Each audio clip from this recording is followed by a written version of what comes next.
Честит Ден на независимостта на всички, честит празник на Старозагорските бани и днеска, както всички знаете, имаме и храмов празник на свети Козма Зографски, който е един български светец, и храма, който е съграден в допочиналата станция на Мития, единствения в България. Но аз искам да ви благодаря, че днес всички се събрахме.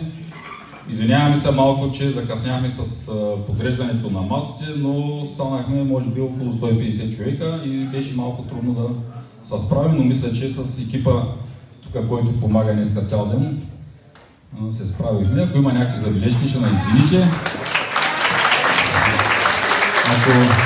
Ако има доброволци за следващата година, ще се включат да свършим по-бързо работата. Днесния празник го празнуваме вече за 18-ти път. Много хора са били с нас. Празнували сме и тук в Гроди, празнували сме на Пионерския лагер, долу на парка на езерото, на центъра, къде ли не. Най-хубавите ни празненства може би са били на Пионерския лагер, когато беше с вода, с ток, защото там си беше нашо, не пречахме на никой. Иначе искам да благодаря и тук за домакините Диана и Гено, защото те ни предоставяха тук да ползваме базата, без да трябва да плащаме нещо за това, за ползването на ресторанта, на цялата зала, на кухнята, за което благодарим на Гено и на Диана. Искам да благодаря също на всички онези хора, които участваха в гасенето на пожара тази година.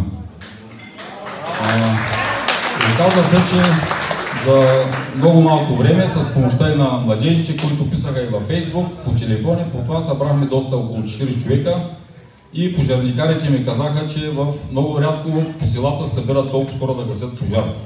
Но ако ние не бяхме погасили пожара, щяха да надават по телевизиите 2-3 дена, най-малко.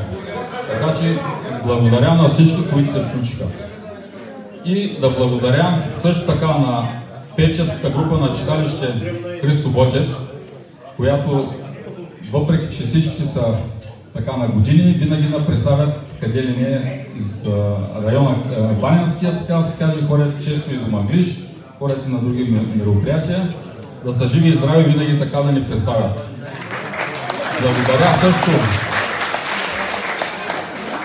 и на танцова група Енювче, която също много ден взема участие в мероприятия.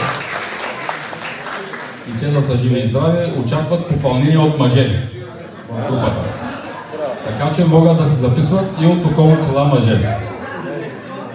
И сега ще дам думата на Маргарита Малинова, която е председател на нашето читалище, което винаги много ни помага за празници, за тържества. Тя да ви приветства и може би ще ви каже две-три думи. Благодарим за този подарък и за този жест. Това ще бъде разпределено.